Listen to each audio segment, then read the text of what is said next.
नमस्कार प्रिय दर्शकों, महाभारत की रणभूमि में अर्जुन को भगवान श्री कृष्ण द्वारा दिया गया ज्ञान सर्वश्रेष्ठ ज्ञान माना गया है।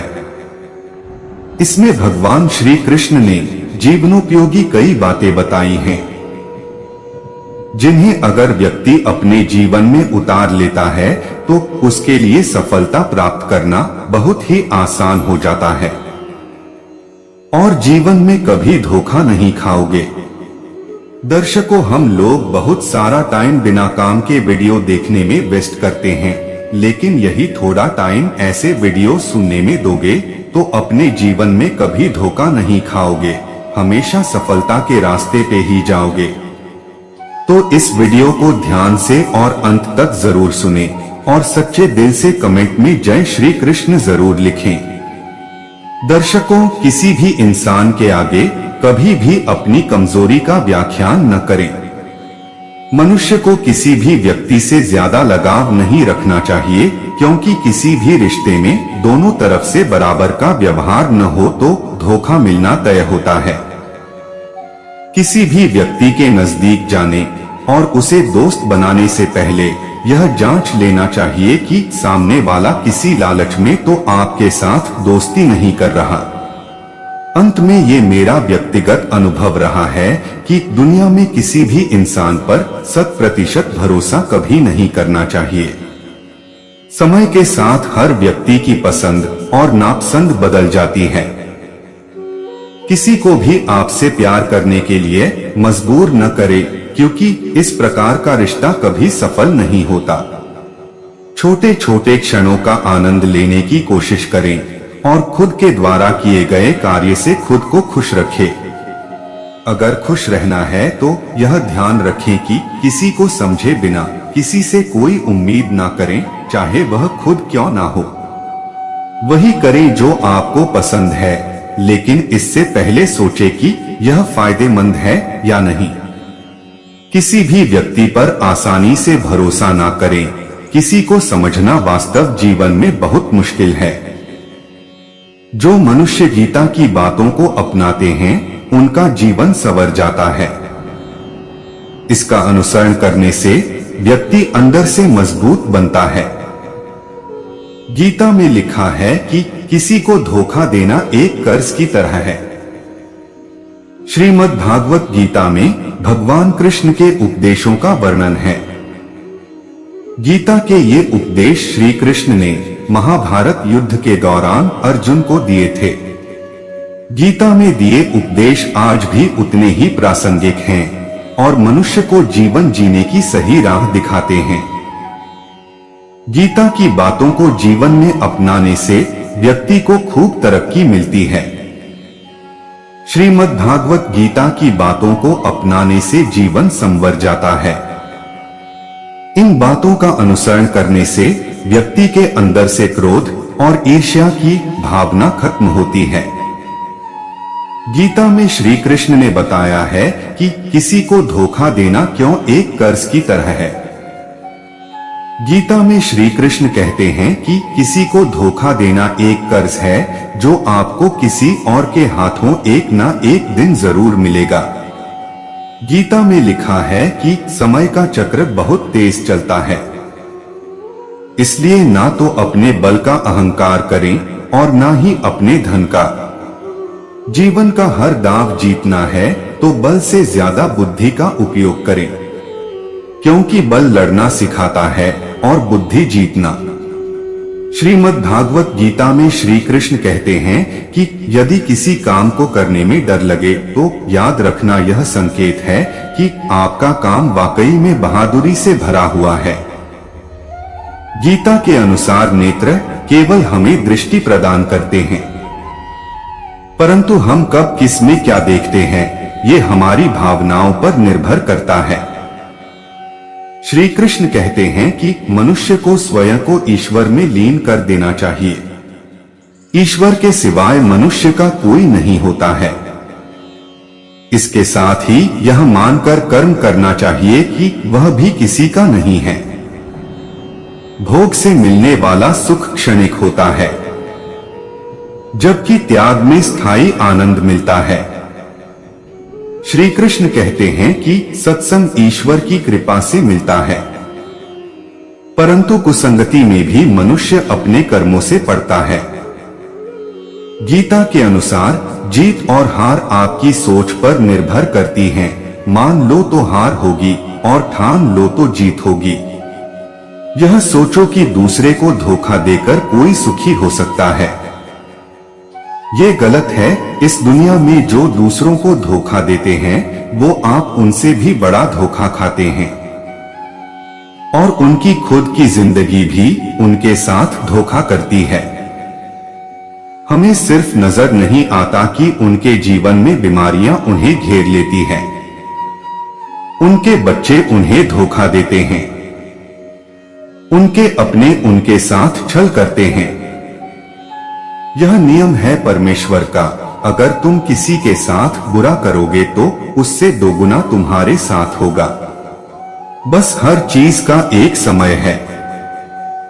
मरने का समय है, जीने का समय है, बोने का समय है, बोए हुए को काटने का समय है, मकान बनाने का समय है, बनाए हुए को गिराने का समय है।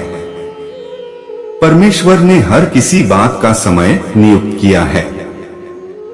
हमें सिर्फ इंतजार करना है। हमें लगता है धोखा देने वाला खुश है, पर दुष्ट जन जिस विपत्ति से डरता है वह उस पर आ पड़ती है, परंतु धर्मियों की लालसा पूरी होती है। देख, धर्मी को पृथ्वी पर फल मिलेगा तो निश्चय है कि दुष्ट और पापी को भी मिलेगा। जब दुष्ट लोग उल्टे जाते हैं तब वो रहते ही नहीं, परंतु धर्मियों का घर स्थिर रहता है। कभी ऐसा न सोचना कि धोखा देने वाले सुख से रहते हैं, वो सबसे ज्यादा दुख पाते हैं। कृष्ण कहते हैं, अर्जुन तुम मेरा चिंतन करो लेकिन अपना कर्म करते रहो। वे अपना काम छोड़कर केवल भगवान का नाम लेते रहने का नहीं कहते। भगवान कभी भी किसी अव्यावहारिक बात की सलाह नहीं देते।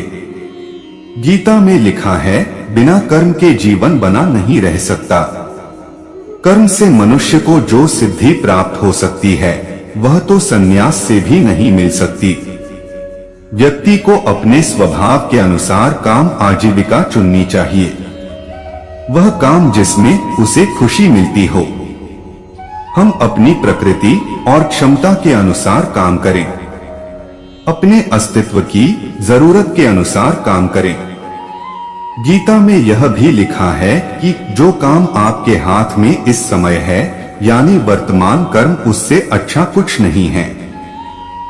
उसे पूर्ण करो। शिक्षा और ज्ञान उसी को मिलता है जिसमें जिज्ञासा हो। सम्मान और विनयशीलता से सवाल पूछने से ज्ञान मिलता है। जो जानकार हैं वे कोई भी बात तभी बताएंगे जब आप सवाल करेंगे। किताबों में लिखी या सुनी बातों को तर्क पर तौलना जरूरी है। जो शास्त्रों में लिखा, जो गुरु से सीखा है और जो अनुभव रहा है, इन तीनों में सही तालमेल से ज्ञान मिलता है। जो सही मात्रा में भोजन करने वाला और सही समय पर नींद लेने वाला है, जिसकी दिनचर्या नियमित है, उस व्यक्ति में योग यानी अनुशासन आ जाता है। ऐसा व्यक्ति दुखों और रोगों से दूर रहता है। गीता में लिखा है, आयु सत्वबलारोग्य सुख प्रीति विवर्धना। सात्विक भोजन सेहत के लिए सर्वोत्तम है। ये जीवन, प्राण शक्ति, बल, आनंद और उल्लास बढ़ाता है। सुख दुख का आना और चले जाना सर्दी गर्मी के आने जाने के समान है। सहन करना सीखें। गीता में लिखा है, जिसने बुरी इच्छाओं और लालच को छोड़ दिया है उसे शांति मिलती है।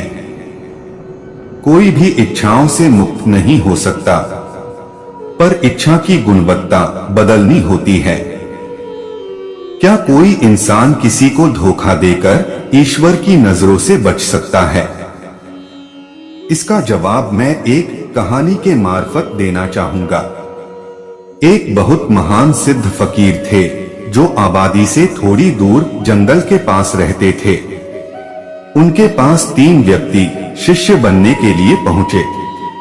फकीर ने कहा कि शिष्य बनने के लिए वह एक परीक्षा लेता है, जो पहले पास होगा उसी को शिष्य बनाएंगे। तीनों परीक्षा देने के लिए तैयार हो गए तो फकीर ने तीनों को एक एक कबूतर देते हुए कहा कि कबूतर को ऐसी जगह मारना है जब इसे न कोई देख रहा हो न जान रहा हो। जो पहले मरा कबूतर लेकर आएगा उसी को शिष्य बनाएंगे। तीनों कबूतर लेकर वहां से निकले। एक ने अंधेरी कोठरी में जाकर कबूतर का गला दबा दिया और मरा कबूतर लेकर फकीर के पहुंचकर दावा किया, मैंने कबूतर अंधेरे बंद कमरे में मारा है और उस वक्त कोई देखने वाला मौजूद नहीं था। लेकिन फकीर ने उसे वापस कर दिया। दूसरा व्यक्ति कबूतर लेकर जंगल में काफी भीतर तक गया, जहां एक खोह थी। खोह में जब काफी अंधेरा था, उसने कबूतर गला दबा दिया, लेकिन उसे भी फकीर ने शिष्य नहीं बनाया। उधर तीसरा व्यक्ति रात तक इंतजार किया, फिर गहरे जंगल में एक खोह में घुस गया। उस वहां अंधेरा इतना था कि अपना ही हाथ दिखाई नहीं दे रहा था। उसने कबूतर की गर्दन पकड़ी और दबाने जा रहा था, तभी फकीर की शर्त याद आ गई। उसने कहा कि मैं तो जान ही रहा हूं कि इसे मार रहा हूं, और इस कबूतर को भी तो पता चल रहा कि मैं इसे मारने जा रहा। बहरहाल वह कबूतर लेकर महीनों भटका, लेकिन जब भी वह मारने की कोशिश करता तो उसे बोध होता कि मैं मार रहा हूं, और अंत में फकीर के पास लौट आया और क्षमा मांगते हुए कहा कि आपकी शर्त के अनुसार मैं इस कबूतर को मारने में असफल रहा। उसने कबूतर वापस कर लौटने लगा तो फकीर ने कहा कि रुको, तुम ही शिष्य बनने के काबिल हो। यदि कोई कर्म आप करते हैं और आपको इसका बोध है कि आप उसके कर्ता हो, तो आप ईश्वर क्या अपनी ही नजर से नहीं बच पाएंगे। ईश्वर आपसे अलग नहीं है। धोखेबाज लोग कैसे होते हैं? जल्द दोस्ती करने वाले धोखेबाज लोग अक्सर दोस्ती, प्यार, फिक्र के नाम पर वह आपका विश्वास जीतते हैं और अपनी जरूरतों को पूरा करने के लिए आपका फायदा उठाते हैं। इस तरह के लोग जितनी परवाह और लगाव आपसे दिखाते हैं, उतनी करते नहीं। इन्हें सिर्फ खुद से प्यार होता है और अपने फायदे के लिए ये दूसरों से जुड़ते हैं। अच्छे दिखने वाले धोखेबाज ऐसे धोखेबाज लोग जिस व्यक्ति को इम्प्रेस करने में लगे होते हैं, उसकी तारीफ करने में कोई कसर नहीं छोड़ते हैं। ऐसे लोग स्वभाव में बेहद अच्छे लगते हैं, जो दूसरे व्यक्ति की परेशानियों को ध्यान से सुनते और उसका हल निकालने में उनकी मदद करते हैं। ऐसे लोग बेहद मददगार लगते हैं, लेकिन मौका मिलते ही अपना स्वार्थ पूरा करने से बाज नहीं आते हैं। खुद को बेचारा दिखाने वाले ये लोग हमेशा खुद को गरीब, टूटे दिल वाले व्यक्ति के रूप में दिखाते हैं, जिन्हें दूसरों से प्यार और हमदर्दी की जरूरत होती है। ऐसे लोग हमेशा अपनी परेशानियों के बारे में बात करते हैं, ताकि ऐसा करके वो लोगों की सहानुभूति को अपनी तरफ आकर्षित कर सकें। मौका तलाशने वाले कई बार धोखेबाज लोग किसी मौके की तलाश में रहते हैं जिसमें वह आपका फायदा उठा सकें।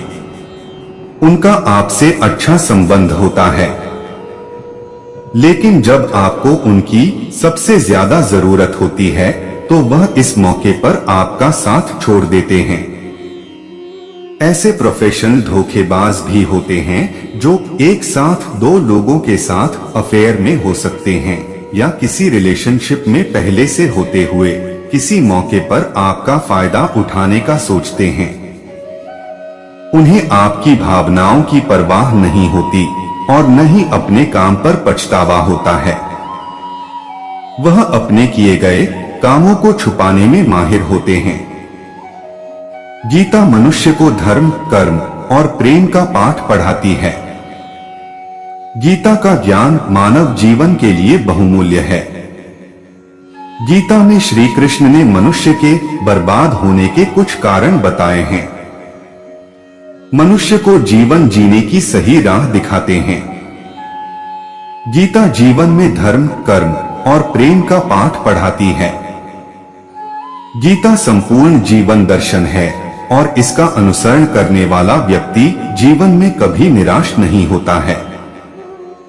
गीता में श्री कृष्ण ने मनुष्य के बर्बाद होने के 5 कारण बताए हैं।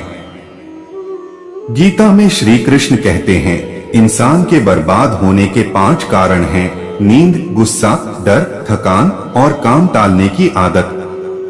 गीता में श्री कृष्ण ने कहा है, केवल पैसों से आदमी धनवान नहीं होता, असली धनवान वो है जिसके पास अच्छी सोच, मधुर व्यवहार और सुंदर विचार होते हैं। श्री कृष्ण का कहना है कि मनुष्य को किसी भी परिस्थिति में हौसला नहीं हारना चाहिए।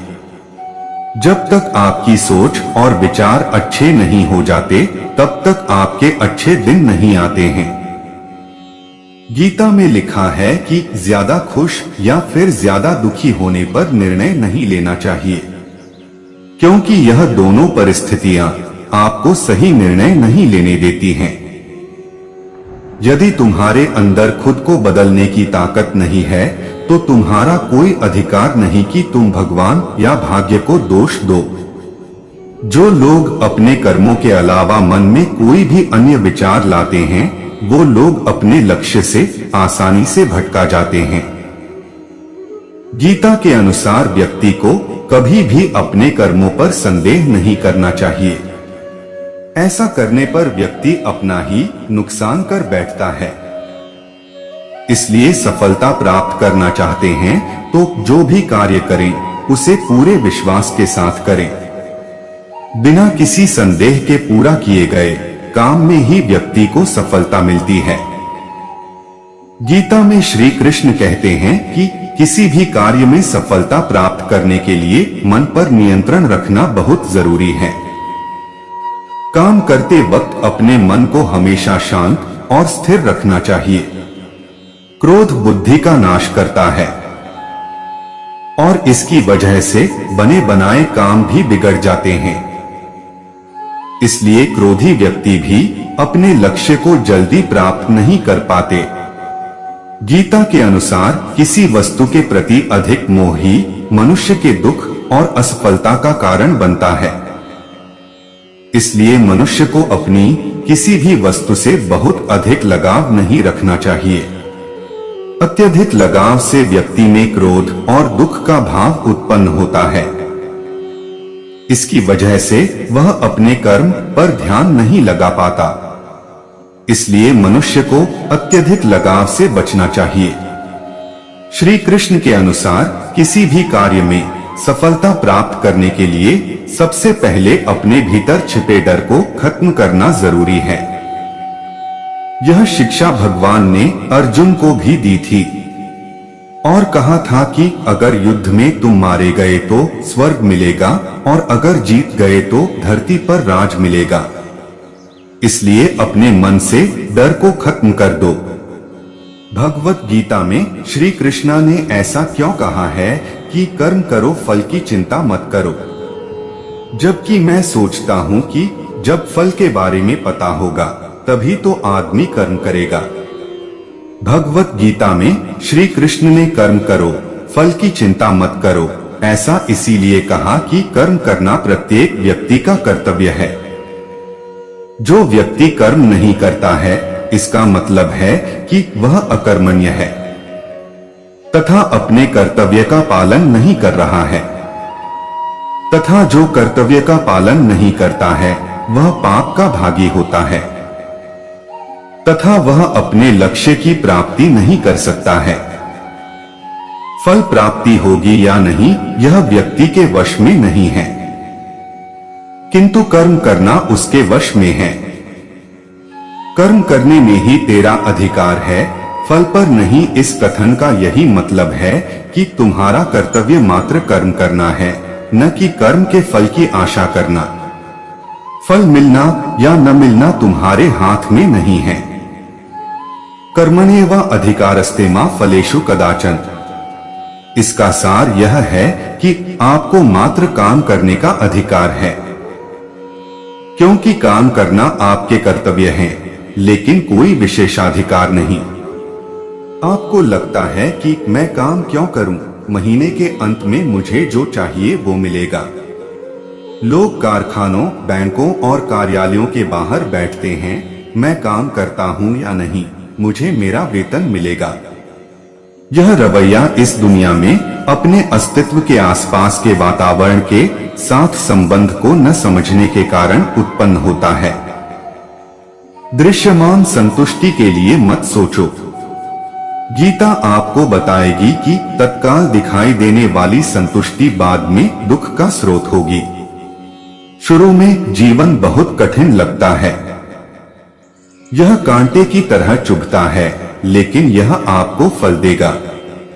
सभी अच्छी चीजें पहले कड़वी लगती हैं, लेकिन बाद में वे शहद की मिठास पैदा करेंगी, जबकि सभी चीजें जो आपको बांधती हैं, वे आपके मुंह में शहद की तरह होंगी, लेकिन बाद में वे आपको मारेंगी। अतकर्म को कर्तव्य समझकर करना चाहिए। यही आपके हाथ में है, आपके वश में है, आपके अधिकार में है। भगवद गीता में श्री कृष्णा ने कर्म करने और फल की चिंता न करने की सलाह इसलिए दी है क्योंकि वह इस प्रकार का व्यवहार मनुष्य के लिए आदर्श मानते हैं, जो उसे सुख, शांति और समृद्धि की प्राप्ति में मदद कर सकता है। यह निर्देश वह अर्जुन को दे रहे हैं जो महाभारत युद्ध के समय अपने कर्तव्य के मार्ग पर विचलित हो रहे थे। श्री कृष्ण कहते हैं कि हम मनुष्य तो कर्म करने में स्थिति संग्रहित कर सकते हैं, लेकिन कर्म के फल का हमारे वश में नहीं होना संभव होता है। उनका मतलब है कि हम केवल कर्म के लिए जिम्मेदार हैं, लेकिन फल को हमारे नियंत्रण में लाना हमारी संभावना से परे होता है। फल का नियंत्रण ईश्वर के हाथ में होता है और हमें उस पर अधिकार नहीं है। इस अध्याय का मुख्य संदेश है कि हमें अपने कर्मों के लिए उदासीनता बनाए रखनी चाहिए और अपेक्षा न करें कि हम कर्म करने से पहले फल को पूर्वज्ञान से जान लेंगे। श्री कृष्ण कहते हैं कि यदि हम केवल फल के लिए कर्म करने लगे तो हमें संघर्ष, चिंता और निराशा का सामना करना पड़ेगा। इसके साथ ही हमारी कर्म योग्यता भी प्रभावित हो सकती है, क्योंकि हम फल की चिंता में इतने लिप्त हो जाते हैं कि हमें सही कर्म करने की नीति बनाने की समर्था नहीं रहती। यहाँ ध्यान देने योग्य है कि भगवद गीता के माध्यम से श्री कृष्ण ब्रह्म विद्या, योग और धार्मिक जीवन की महत्वपूर्ण सिद्धांतों को बोध करवाते हैं। इसे समझने के लिए पूरी गीता को अध्ययन करना और उसके सारांश तथा तात्पर्य को समझना उचित होगा। श्री कृष्ण भगवद गीता में कर्म और फल के बीच एक संबंध बताते हुए कहते हैं कि हमें कर्म करना चाहिए, लेकिन फल की चिंता नहीं करनी चाहिए। यह इसलिए है क्योंकि हम अपनी कर्मफल के बारे में पूर्वानुमान लगा सकते हैं, लेकिन फल निश्चित नहीं होता है। इसलिए फल की चिंता करना निरर्थक है और उससे हमें अत्यधिक चिंता और तनाव का सामना करना पड़ता है। श्री कृष्ण इससे भी आगे जाकर कहते हैं कि कर्म करना हमारा कर्तव्य होता है, लेकिन हमें कर्मफल के बंधन से मुक्त होकर कर्म करना चाहिए। कर्मफल की चिंता से हम अपने कर्तव्य को नहीं निभा पाते हैं और फल के अपेक्षाकार अपने कर्तव्य को भूल जाते हैं। इसलिए श्री कृष्ण कहते हैं कि हमें अपने कर्म करने का लगभग संपूर्ण ध्यान देना चाहिए और फल की चिंता करनी नहीं चाहिए। जब हम अपने कर्म करते हैं तो हमें अपने कर्तव्य के प्रति उत्साह और संकल्प होना चाहिए, जो एक सफल जीवन के लिए आवश्यक होते हैं। मनुष्य जीव को कर्म के बारे में पता होगा तभी फल का पता चलेगा, परंतु कुछ नहीं कुछ मिलेगा जरूर, चाहे आप चाहो ना चाहो। कृष्ण यह सत्य जानते हैं, कर्म बनने से कोई रोक नहीं सकता। जैसे विचार का ना करना भी एक विचार है, श्वासन भी एक कर्म है, क्योंकि सब शरीर में हो रहा है। शरीर मिलना भी कर्म है, तत्व का अनुभव भी कर्म है, जो आपकी सहायता से हो रहा है। इसलिए कृष्ण जी ने सत्कर्म करने को कहा है, ताकि आपको लक्ष्य 84 में ना जाना पड़े। कृष्ण जी ने कभी नहीं कहा मैं परमात्मा हूं, कर्म से प्राप्त कर लोगे तुम, बल्कि कृष्ण जी ने तो पाखंड का अर्थात असत्य का खंडन किया है। साफ बोला है, ना मैं जप से, ना तप से, ना पूजा पाठ से, ना क्रिया से मिलूंगा, बल्कि जो मुझे परम तत्व के द्वारा जानते हैं वही मुझको प्राप्त कर सकते हैं, जान सकते हैं। ऐसे भक्त मुझे प्रिय है। नहीं तो मुझ कृष्ण अर्थात शरीर को प्राप्त करोगे जो नाशवान है। मेरा ही एक रूप अर्थात नकल ये कण कण है, अर्थात मैं सब जगह हूं। परंतु जो परम ज्ञानी मुझे तत्वरहित स्वरूप में जानता है वही मुझ तक पहुंच पाता है। अन्य सबको मैं खा जाता हूं और फिर पैदा कर देता हूं। यह सब मैं मेरी माया व 3 गुण के द्वारा करता हूं। मैं अव्यक्त रहता हूं। सब वस्तुएं मुझ में हैं और मैं वस्तुओं में हूं। और कितना साफ सत्य समझाएंगे कृष्ण जी। परंतु मनुष्य ने कृष्ण जी को कृषि बना डाला मनमाने से। भगवान भगवान मानकर सब ऐसी तैसी कर रहे, कृष्ण जी की व कृष्ण नाम की। आप तो कृष्ण नाम भी नहीं जानते असली। कर्म व फल का रहस्य क्या खाक जानोगे। इसलिए कृष्ण जी ने गीता बोलनी पड़ी आकर, वरना उसे आने की कोई जरूरत नहीं थी। सिर्फ जीव अर्थात आपके भले के लिए, ताकि भवसागर को पार कर सको। वो आपको तैरना सिखाने के आए थे, ना कि पाखंड सिखाने के लिए। अगर ये सत्य भेद कोई गुरु भी नहीं समझे तो चेलों का क्या हाल होगा, ये तुम ही विचार करो सत्य पर। इसलिए कृष्णा को भी अज्ञान बना दिया। इन अधूरे अज्ञानी अविवेकी गुरुवा लोगों ने जो आपका मनुष्य जीवन बर्बाद करवा रहे हैं। कृषि व कृष्ण भक्ति के नाम पर आपको लुटा भ्रमाया जा रहा है। सत्य से इसका कोई लेना देना नहीं है। ऐसे अज्ञानी गुरुवान लोगों की पहचान करो जो आपको मन माया 3 गुण व अक्षरों में उलझा रहे हैं सत्य बताकर। जब तक कर्म नहीं करेंगे तब फल कैसे मिलेगा। जैसे बिना बीज बोए अनाज नहीं उगाया जा सकता, उसी तरह बिना कर्म किए किसी तरह का फल भी नहीं मिलता। जब हमें किसी से मिलना होता है हम उसके द्वार पर चलकर जाते हैं। फिर भगवान के मंदिर जाने के लिए हम क्यों कतराते हैं। भगवान हमसे कुछ मांगते नहीं है, वह तो हर वक्त देते ही रहते हैं। और इंसान कभी तृप्त नहीं होता। अच्छे कर्म करो, जिसका भला कर सकते हो जरूर करो। अच्छे कर्म कभी व्यर्थ नहीं जाते और अच्छा ही फल मिलता है। आप यह भी सोचो कि आपकी औलाद अच्छी है, आपके यह कर्म फल है। आप सब तरह से संपन्न हो, यह भी भगवान की देन है, यह भी आपके कर्म फल है। हर उस चीज का शुक्रगुजार हो जो हमें भगवान ने दिए। जिस तरह हर रोज सूर्य अपनी रोशनी देता है, उसने कभी भी ऐसा नहीं किया कि इसके घर में ज्यादा रोशनी और दूसरे के घर में कम रोशनी हो। हमें भी यही सोच कर्म करने चाहिए, जिससे जो फल मिले हमारे बच्चों को हमारे परिवार के हित में हो। श्री कृष्ण यह समझाते हैं कि सभी जीव अपनी स्वाभाविक प्रकृति के गुणों के कारण कार्य करने के लिए बाध्य होते हैं और कोई भी प्राणी एक क्षण के लिए भी अकर्मा नहीं रह सकता। वे जो वस्त्र धारण कर बाह्य रूप से वैराग्य प्रदर्शित करते हैं, लेकिन आंतरिक रूप से इंद्रिय विषयों के भोगों के प्रति आसक्ति रखते हैं, वे ढोंगी हैं। जो कर्मयोग का अनुपालन करते हुए बाह्य रूप से निरंतर कर्म करते रहते हैं, लेकिन उनमें आसक्त नहीं होते, वे उनसे श्रेष्ठ हैं।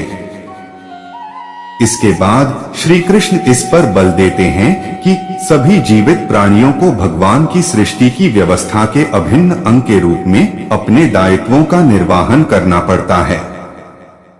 जब हम भगवान के प्रति आभार व्यक्त करते हुए अपने कर्तव्यों का पालन करते हैं, तब ऐसे कर्म यज्ञ बन जाते हैं। यज्ञों का अनुष्ठान वास्तव में स्वर्ग के देवताओं को प्रसन्न करने के लिए किया जाता है और वे हमें सांसारिक सुख और समृद्धि प्रदान करते हैं। ऐसे यज्ञों के कारण वर्षा होती है और वर्षा से अन्न उत्पन्न होता है, जो जीवन निर्वाह के लिए आवश्यक है। वे जो इस सृष्टि चक्र में अपने उत्तरदायित्व को स्वीकार नहीं करते, वे पापी हैं। वे केवल इंद्रिय सुख प्राप्त करने के लिए जीवित रहते हैं और उनका जीवन व्यर्थ हो जाता है। फिर आगे श्री कृष्ण कहते हैं कि शेष मानव जाति से भिन्न ऐसी प्रबुद्ध आत्माएं जो आत्मज्ञान में स्थित रहती हैं, वे शारीरिक उत्तरदायित्वों का पालन करने के लिए बाध्य नहीं होती, क्योंकि वे आत्मा के स्तर पर अपने उच्च दायित्वों का निर्वहन कर रही होती हैं। हालांकि वे अपने सामाजिक दायित्वों का त्याग कर देती हैं, जिससे सामान्य मनुष्यों के मन में असमंजस की भावना उत्पन्न होती है, जो महापुरुषों के पदचिह्नों पर चलना चाहते हैं। इसलिए ज्ञानी पुरुषों को संसार के अनुसरणार्थ उच्च आदर्श प्रस्तुत करने के लिए बिना किसी प्रयोजन और व्यक्तिगत लाभ के लिए निरंतर कर्म करना होगा। यह अज्ञानी को अपरिपक्व अवस्था में अपने नियत दायित्वों का त्याग करने से रोकेगा। अतीत में महान राजर्षियों जैसे कि राजा जनक और अन्य राजाओं का यही उद्देश्य था, जिन्होंने अपने सांसारिक दायित्वों का निर्वहन किया था। तत्पश्चात अर्जुन पूछता है कि लोग अनिच्छा से पापपूर्ण कर्मों में प्रवृत्त क्यों होते हैं? क्या उन्हें बलपूर्वक पाप कर्मों में लगाया जाता है? परम प्रभु श्री कृष्ण बताते हैं कि संसार का सर्वभक्षी पाप पूर्ण शत्रु केवल काम वासना है। जिस प्रकार से अग्नि धुएं से ढकी रहती है, दर्पण धूल से ढका रहता है, उसी प्रकार से कामना मनुष्य के ज्ञान पर आवरण डाल देती है और उसकी बुद्धि का विनाश कर देती है। फिर श्री कृष्ण अर्जुन से आह्वान करते हैं कि वह इस कामना रूपी शत्रु का संहार कर दे, जो पाप का मूर्त रूप है, और अपनी इंद्रिय, मन और बुद्धि को वश में करें। मनुष्यों में और निम्न स्तर के प्राणियों में खाना, सोना, घबराना और गमन करना समान है। मनुष्य अन्य प्राणियों से श्रेष्ठ है वो विवेक ज्ञान की बदौलत। इसलिए जिन मनुष्यों में ज्ञान नहीं है, वे पशु है। हे केतकी पुष्प, तुम में तो कीड़े रहते हैं, तुमसे ऐसा कोई फल भी नहीं बनता जो खाया जाए। तुम्हारे पत्ते कांटों से ढके हैं, तुम टेढ़े होकर बढ़ते हो, कीचड़ में खिलते हो। कोई तुम्हें आसानी से पा नहीं सकता, लेकिन तुम्हारी अतुलनीय खुशबू के कारण दूसरे पुष्पों की तरह सभी को प्रिय हो। इसीलिए एक ही अच्छाई अनेक बुराइयों पर भारी पड़ती है। ऐसा यहाँ कौन है जिसमें दौलत पाने के बाद मस्ती नहीं आई? क्या कोई बेलगाम आदमी अपने संकटों पर रोक लगा पाया? इस दुनिया में किस आदमी को औरत ने कब्जे में नहीं किया? किसके ऊपर राजा की हरदम मेहरबानी रही? किसके ऊपर समय के प्रकोप नहीं हुए? किस भिखारी को यहाँ शोहरत मिली? किस आदमी ने दुष्ट के दुर्गुण पाकर सुख को प्राप्त किया? जो व्यक्ति गुणों से रहित है, लेकिन जिसकी लोग सराहना करते हैं, वह दुनिया में काबिल माना जा सकता है। लेकिन जो आदमी खुद की ही डींगे हाँकता है, वो अपने आप को दूसरे की नजरों में गिराता है, भले ही वह स्वर्ग का राजा इंद्र हो। मुझे वह दौलत नहीं चाहिए जिसके लिए कठोर यातना सहनी पड़े, या सदाचार का त्याग करना पड़े, या अपने शत्रु की चापलूसी करनी पड़े। जो अपनी दौलत, पकवान और औरतें भोग कर संतुष्ट नहीं हुए, ऐसे बहुत लोग पहले मर चुके हैं, अभी भी मर रहे हैं और भविष्य में भी मरेंगे। भोगों और कामनाओं का कभी अंत नहीं होता। घास का तिनका हल्का है, कपास उससे भी हल्का है। भिखारी तो अनंत गुना हल्का है। फिर हवा का झोंका उसे उड़ा के क्यों नहीं ले जाता, क्योंकि वह डरता है कहीं वह भीख न मांग ले। इस दुनिया में वह खजाना नहीं है जो आपको आपके सद्गुरु ने ज्ञान का एक अक्षर दिया उसके कर्जे से मुक्त कर सके। उज्ज्वल वेश देखकर विश्वास मत करो। बगुला नदी की धार के किनारे बैठकर ध्यान लगाए रहता है और मछली पकड़कर खा जाता है। उसी तरह वह धोखेबाज भी साधु के वेश में तुम्हारे विवेक का हरण कर सकता है। ऐसा वेश रहन सहन रखें कि पुनः यह शरीर ना हो, पुनर्जन्म न हो। तुम ज्ञान की गुदरी ओढ़ो जो तुमसे कोई ले न सके, छीन न सके। कवि उपदेशक असंख्य है, सिर मुड़वाने वाले भी करोड़ों है, परंतु जिसने अपने मन को मुड़वा लिया हो, माया मोह को मन से त्याग दिया हो, तुम उसकी शरण में जाओ। एक पारिवारिक गृहस्थ को संतों की सेवा करनी चाहिए और संत को केवल राम का सुमिरन करना चाहिए।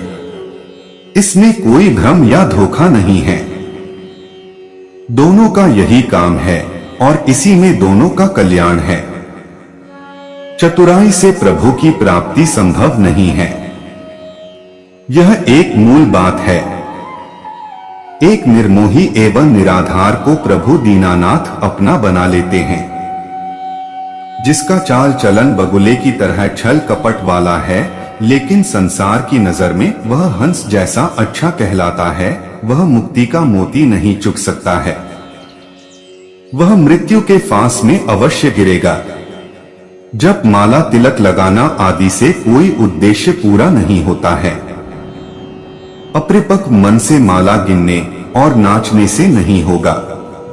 प्रभु तो केवल सच्चे प्रेमी को ही मिलते हैं। जैसी संत की इच्छाएं मिट चुकी है और जो गृहस्थ उदार मन का है, यदि इन दोनों में ये गुण नहीं है तो वे व्यर्थ है।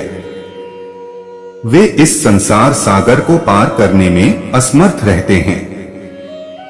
धन धान्य से युक्त व्यक्ति की तुलना उस छोटी सी चींटी से भी नहीं की जा सकती जिसमें ईश्वर का प्रेम भरा है। जुबान एक तेज धार वाले चाकू के समान भी हो सकती है, जो बिना खून बहाए किसी को भी मार सकती है। जो चिंता करता है वह दुखी है, जो चिंतन करता है वह सुखी है। हजारों शब्दों से बढ़कर केवल एक ऐसा शब्द जो शांति लाए वो श्रेष्ठ है। जीवन में सबसे खूबसूरत क्षण ऐसे क्षण होते हैं जब आप अपनी खुशी व्यक्त कर रहे होते हैं, न कि जब आप इसे चाह रहे होते हैं। जैसा मैं चाहूं वैसा ही हो जाए, जब तक यह इच्छा रहेगी तब तक शांति नहीं मिल सकती। जो व्यक्ति अपनी शर्म खो चुका है वह वास्तव में खोया हुआ है। बिना गुरु के कोई दूसरे किनारे पर नहीं जा सकता। सभी धर्म समान है। किसी धर्म की कट्टरता इसको भिन्न नहीं कर सकती। असफलता का मौसम सफलता के बीज बोने के लिए सबसे अच्छा मौसम होता है। बोलने के लिए शब्द मुफ्त में मिलते हैं, लेकिन आप जैसा प्रयोग करेंगे उसकी वैसी ही कीमत चुकानी पड़ेगी। ईश्वर सरल है, बाकी सब कुछ जटिल है। जिसके पास जितना कम ज्ञान होगा वो अपने ज्ञान के प्रति उतना ही जिद्दी होगा। जो धन दूसरों की भलाई करने में मदद न कर सके तो ऐसे धन का कोई मूल्य नहीं। ऐसा धन सिर्फ बुराई का ढेर है और इससे जितना जल्दी छुटकारा मिल जाए उतना बेहतर है।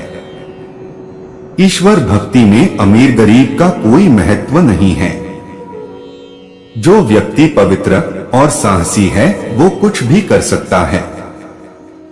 कहा जाता है कि धर्म के बिना इंसान लगाम के बिना घोड़े की तरह है। हर आत्मा परमात्मा की ही अंश है और हर आत्मा का अंतिम लक्ष्य परमात्मा में मिल जाना है। आपको अपने अंदर वो जगह खोजनी होगी जहां कुछ भी असंभव नहीं। अगर खुद से बहस करोगे तो सारे सवालों के जवाब मिल जाएंगे। यदि दूसरों से बहस करोगे तो नए सवाल खड़े हो जाएंगे। जब मनुष्य अपनी गलती का वकील और अन्य की गलती का जज बन जाता है तो फैसले नहीं फासले बन जाते हैं। अपने गुरु में पूर्ण रूप से विश्वास करें, यही साधना है। ईश्वर ने दूसरों को क्या दिया है यह देखने में हम लोग इतने व्यस्त रहते हैं कि ईश्वर ने हमें क्या दिया है वो देखने का हमें वक्त ही नहीं होता। दीन दुखियों की मदद करने से बदले में कुछ शायद नहीं मिलता, मिलती है तो उनके दिल से निकली दुआएं। उन दुआओं का कोई रंग नहीं होता, लेकिन जब ये रंग लाती है तो जिंदगी रंगों से भर जाती है। इसलिए परोपकार करे। जो व्यक्ति शरीर से स्वस्थ नहीं होता पर मन से कभी हार नहीं मानता, दुनिया की कोई ताकत उसे हरा नहीं सकती। बुरे कर्मों का चक्र कैसे तोड़ें? क्यों ध्यान देना चाहिए आपको अपने कर्मों पर? कर्म का एक यूनिवर्सल सिद्धांत है कि आप जो करते हैं वो लौटकर आपके पास जरूर आता है। यानी जो कर्म आप कर रहे हैं वो कभी निष्फल नहीं होता। उसका परिणाम आपको देर सवेर भले भुगतना पड़ जाए पर वो लौटकर आपके पास जरूर आता है। अगर आप दुखी हैं तो उस दुख का कारण कोई और नहीं बल्कि आप खुद हैं। कई बार तो आपके दुखों को पिछले जन्म के कर्मों से भी जोड़ा जाता है। पिछले कई जन्म के आपके अच्छे और बुरे कर्म जमा हो रहे हैं जिन्हें संचित कर्म कहा जाता है, और उन्हीं में से थोड़ा थोड़ा कर्म आपको अगले हर जन्म में चुकाना पड़ता है। क्यों ध्यान देना चाहिए आपको अपने कर्मों पर? आप केवल अपने अच्छे कर्मों से ही इस चक्र को रोक सकते हैं और कुछ जन्मों बाद इस संचित कर्म से मुक्त होकर मोक्ष प्राप्त कर सकते हैं।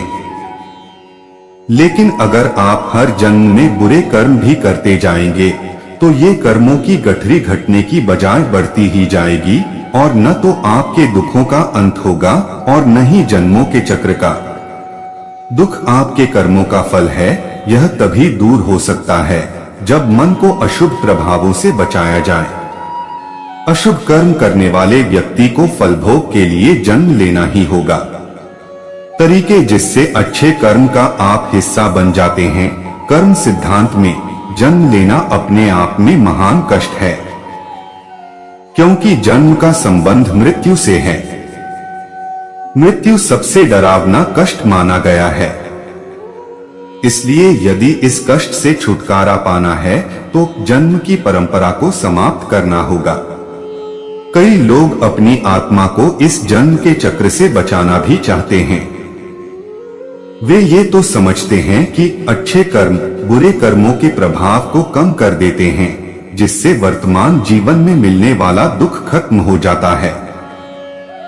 लेकिन वो इसके प्रति ज्यादा सचेत नहीं रहते। शुभ कर्म करना हमेशा शुभ सोचने से ही हो सकता है। कष्ट के बचने का यही एक उपाय है। इसलिए ये आवश्यक है कि आप अच्छे कर्म करना अपनी दैनिक आदत बनाएं ताकि गलती होने की गुंजाइश कम से कम हो। तो चलिए जानते हैं कुछ तरीके जिससे अच्छे कर्म का आप हिस्सा बन जाते हैं। अपने जीवन को एक सकारात्मक उद्देश्य दें। हर व्यक्ति को कहीं न कहीं पता होता है कि उन्हें जीवन में आगे कैसे बढ़ना है और उसके लिए कौन से तरीके इस्तेमाल करने हैं। कुछ लोग गलत तरीके से अपनी जिंदगी को आगे बढ़ाने की कोशिश करते हैं और कुछ लोग क्षणिक दुख से बचने के लिए गलत तरीका इस्तेमाल कर लेते हैं। अगर आप में नैतिकता की कमी है तो इसका परिणाम अक्सर आपके आसपास के लोगों को भुगतना पड़ता है और उन्हें मिली तकलीफ आपके कर्मों में जुड़ जाती है। इसलिए कोशिश करें कि जीवन में हमेशा सही मकसद के लिए आगे बढ़ें, जिससे आपके साथ साथ समाज का भी कल्याण हो। चेतना या जागरूकता के साथ कोई काम करें। कर्म में आपके इरादे को बहुत महत्ता दी गई है। वेदों में कहा गया है कि सचेत होकर किए गए कार्य कहीं अधिक गंभीर होते हैं बजाय बिना सोचे समझे किए गए कार्य के। अगर आप अनजाने में गैर इरादतन कोई बुरा काम कर देते हैं तो शायद आप उसके बुरे दुष्प्रभाव से बच सकते हैं। लेकिन अगर आपने सोच समझकर कुछ गलत किया है तो उसका परिणाम आपको भुगतना पड़ सकता है। उदाहरण के तौर पर छोटे बच्चे नए कर्म की रचना नहीं करते हैं क्योंकि वे सही और गलत का अंतर करने में अक्षम होते हैं। इसलिए अगर किसी चीज की आपको जानकारी नहीं है तो पहले उसके प्रति जागरूक हों, उसका विश्लेषण करें और फिर उसे करने का फैसला लें। अच्छी भावनाओं को प्रबल बनाएं। कई बार आपका मन जब आहत होता है या भावनाएं नकारात्मक हो जाती हैं, तो आप सोचने समझने की क्षमता खो देते हैं और इसका प्रभाव आपके कर्म और उससे मिलने वाले फल पर पड़ता है। इसलिए ये जरूरी है कि आप अच्छी भावनाओं को प्रबल बनाएं, जैसे कि दया करना, दूसरों की मदद करना, दूसरों का दुख बांटना, सहिष्णु बनना, आस्थावान बनना, परोपकारी होना आदि। खुद की गलतियों की जिम्मेदारी लें और दूसरों से अच्छे से पेश आएं। जब आप कुछ गलत करते हैं तो अक्सर दुनिया को या अपनी भावनाओं को इसका दोष देते हैं। जैसे कि आपने किसी पर चिल्ला दिया और आप फिर यह कहकर बच जाते हैं कि मुझे गुस्सा बहुत आता है इसलिए मैंने ऐसा कर दिया। मैं ऐसा दिल से नहीं करना चाहता था या चाहती थी। वह दोष देकर आप खुद को मुक्त तो कर लेते हैं, लेकिन इससे आप अपनी गलती को समझ नहीं पाते हैं। कई बार आपकी ऐसी हरकत सामने वाले को भी दुखी कर देती है। इसलिए ये जरूरी है कि आप अपनी कमजोरियों और भावनाओं पर काम करें। इसके लिए अध्यात्म में कई रास्ते बताए गए हैं जो आपकी मदद कर सकते हैं। आस्थावान बनना अच्छे कर्मों को करने के लिए जरूरी है कि आप कर्मों के परिणामों में यकीन रखें। आपको खुद को ये बार बार याद दिलाना है कि आप इस दुनिया में किस मकसद से आए हैं। आपको खुद को उस सर्वोच्च शक्ति को सौंप देना होगा ताकि वो लालच जो आपके मन में इस भौतिक दुनिया को लेकर है वो खत्म हो जाए। उसके लिए आपको मंदिर मस्जिद की ठोकरें खाने की जरूरत नहीं, बल्कि आपको बस अपनी आत्मा को शुद्ध करना है। पाप और पुण्य हमारे वेदों में कर्मों की प्रधानता पर इसलिए जोर दिया गया है ताकि आप एक संतुलित जीवन व्यतीत करें और जन्मों के चक्र से बच सकें। अगर आप पाप पुण्य को ध्यान में रखकर कर्म करेंगे तो शायद आपके लिए ये जीवन काटना कठिन हो जाए, क्योंकि पाप और पुण्य की सही समीक्षा किसी को पता नहीं। किसी को नहीं पता कि कौन सा कर्म आपको पाप का भागीदार बनाता है और कौन सा नहीं। इसलिए आपको केवल ये सोचकर कर्म करते जाना है कि कैसे आप अपने साथ साथ दूसरों के जीवन का भी कल्याण कर सकते।